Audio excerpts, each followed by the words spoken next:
দেখেন, রাষ্ট্রপতি হলো রাষ্ট্রপতি, রাষ্ট্রের হলো প্রধান। এখন সরকার হলো একটা বডি, রাষ্ট্রপতি হলো বডি না, রাষ্ট্রপতি হলো ওভারঅল সবার উপরের জায়গাটা হলো রাষ্ট্রপতি। রাষ্ট্রপতির জন্য কি আছে? বিচার বিভাগ আছে, আপনার আইন বিভাগ আছে, আর এই প্রশাসনিক বিভাগ আছে, তারপরে আপনার এই সংসদ আছে। এই সবকিছু যতগুলি আছে অর্গান একটা রাষ্ট্রের, সেই অর্গানের প্রধান হলো রাষ্ট্রপতি। এখন অর্গান চালতে যায় রাষ্ট্রপতির যখন যে অবস্থা, সে অবস্থায় ওনার সৃষ্টি হয়েছে বা উনি বলছেন।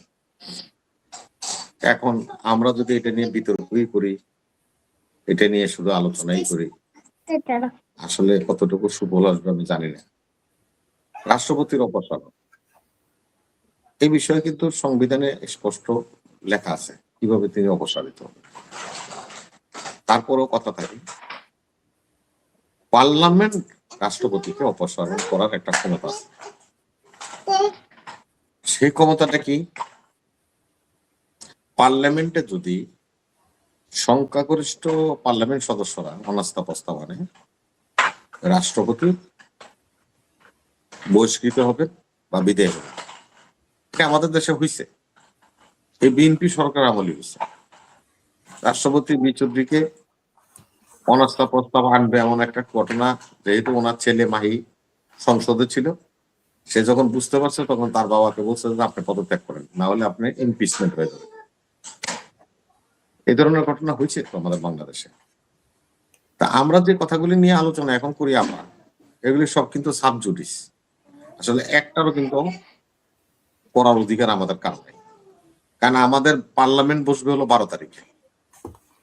পার্লামেন্ট বসলে পার্লামেন্টে কি কি আইন পাস হবে, সেখানে যদি দেখেন যে জুলাই অধ্যাদেশ যেটা আমরা করেছি, বিএনপিও স্বাক্ষর করেছে, যারা এখন পার্লামেন্টে আছে তাদের সবাই স্বাক্ষর করেছে।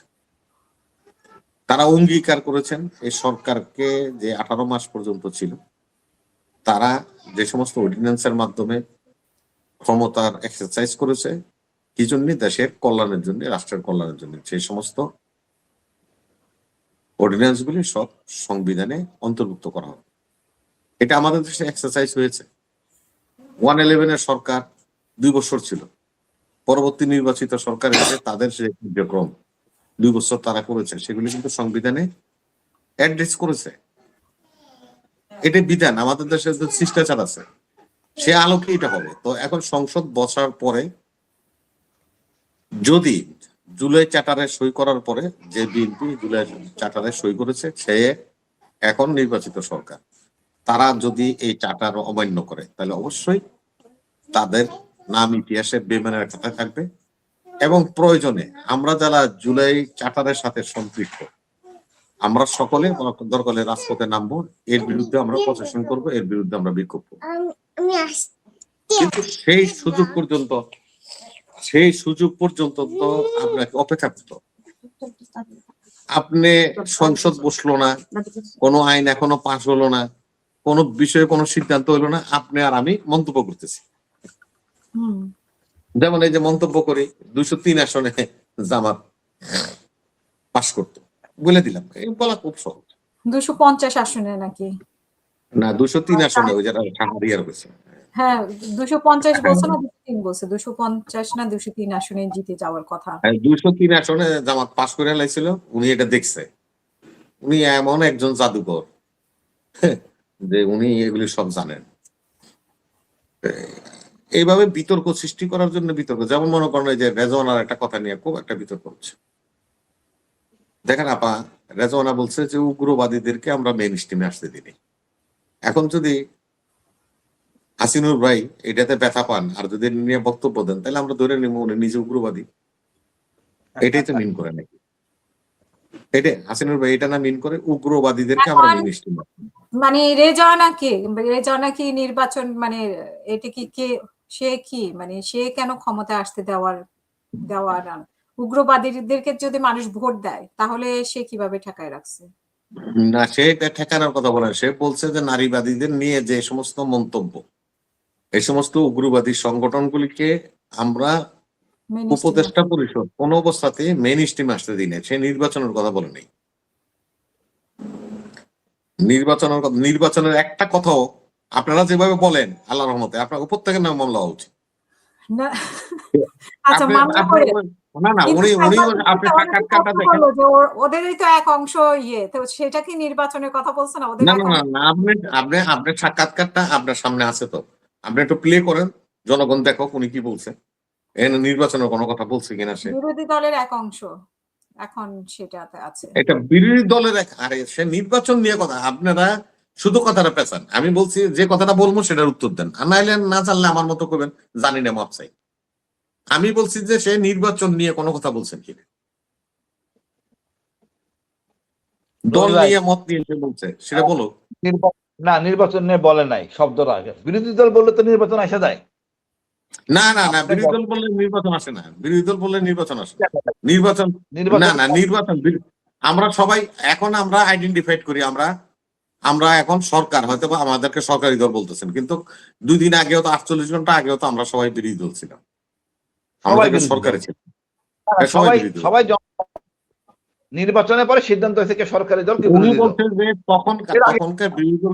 তখনকার বিরোধী দলের একাংশ এটার সাথে সম্পৃক্ত ছিল, আচ্ছা থাকতে পারে। এই এখন রেজনার এই বক্তব্যের কারণে নেই কি জামাতের আমিরের বুকে ব্যথা শুরু হয়েছে কিনা? কারণ উনি পরপর গত সপ্তাহে উনি বলেছেন বুকে কষ্ট চাপা নিয়ে উনি নির্বাচনের ফলাফল মেনে নিয়েছেন। আজকেও উনি একটা বক্তব্য বলেছেন নির্বাচনের ফলাফল মেনে নেয়, উনি বলছে চাপা কষ্ট বুকে নিয়ে উনি নির্বাচনে গেছেন, তার মানে উনি নির্বাচন করতেন না। ওনার বক্তব্যে যদি আমির সাহেবের মহাতারাম আমির পবিত্র রমজানের যে কথা বলছে এর ব্যাখ্যাটা যদি এরকম হয় যে আমি বুকে চাপা কষ্ট নিয়ে নির্বাচনে গেছি, তার মানে আপনি নির্বাচনে যেতে চাননি নাকি? তাহলে একটা নির্বাচন হবে না দেশে? মেনে নিয়েছে এটা বলেছেন। না, আমি যেটা আপনি আবার ওনার এটা শুনেন, এটা গত পরশুদিন যেটা উনি বলছে যে একই দিনে গণভোট এবং এই জাতীয় নির্বাচন বিএনপির দ্বারা সরকারকে প্রভাবিত করে করা হয়েছে, আমরা অনেক মনে চাপা কষ্ট নিয়ে নির্বাচনে অংশগ্রহণ করেছি, নির্বাচনে গিয়েছি। এরকম ধরনের বক্তব্যটা আছে মনে, ভালো করে দেখেন। এখন আমার কথাটা হলো তাইলে কি, তাইলে না কাউন্টার পার্টটা আমি কইলাম হাসিনুর ভাই, আমাদের কাউন্টার পার্টটা যদি এরকম হয় যে এই কথাটার অর্থটা যদি এরকম হয় যে আমি নির্বাচনে যাইতাম, মনোকষ্ট নিয়ে গেছি, উনি মনে কষ্ট নিয়ে দেখেন। হ্যাঁ শুনেন,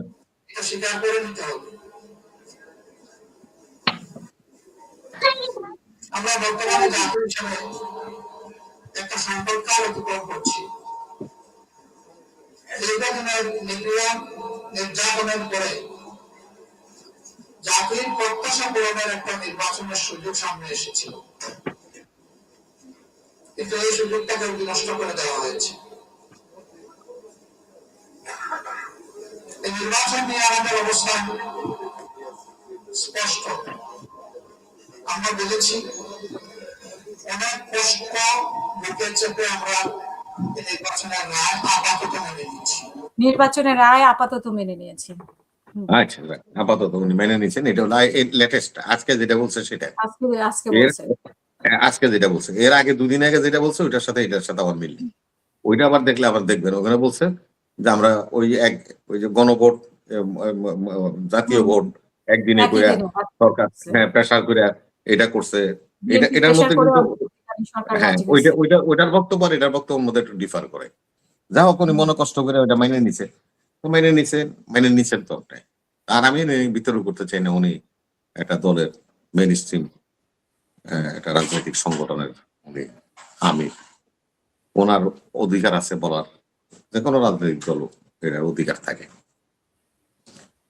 আমরা সংসদটা বসো 180 দিনের একটা বার আছে আমাদের, এই 180 দিন আপনাকে মনে রাখতে হবে। জুলাই চার্টারে যারা সই করেছে তারা কিন্তু এই কলামটা পড়ছে, 180 দিনের কথাটা ওই জুলাই চার্টারের মধ্যে, চার্টারটা থাকলে আপনি দেখেন যা যা ওনারা করেছেন এই 18 মাসের সেইগুলি 180 দিনের মধ্যে নির্বাচিত সংসদ আইনে পরিণত করতে হবে। তার মানে তাদেরকে রিলিজ করতে হবে। না করলে অটোমেটিকলি হয়ে যাবে। হ্যাঁ, সেটা হয়ে যাক, আমি বলছি যে এটা করতে হবে, 180 দিন পর্যন্ত অপেক্ষা করতে হবে। ওই জন্যই আমি বলছি, এই কথাটা এই জন্যই আমি উত্থাপন করলাম যে আমাদের রাজনীতিবিদরা, আমাদের বহুত বুদ্ধিজীবীরা যেভাবে কথাগুলি বলে, সেজন্য আমি এটা উত্থাপন করলাম।